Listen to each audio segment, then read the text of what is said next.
சோர்வு மிகப்பெரிய ஒரு பலவீனத்தின் ஆயுதம்.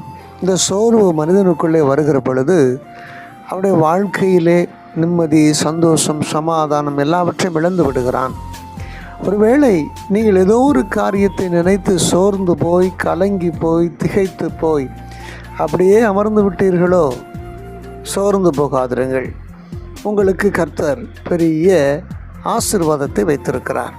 நீங்கள் எந்த காரியத்திலே சோர்ந்து போனீர்கள், அந்த காரியத்தை தேவனுடைய சமூகத்திற்கு கொண்டு வாருங்கள்.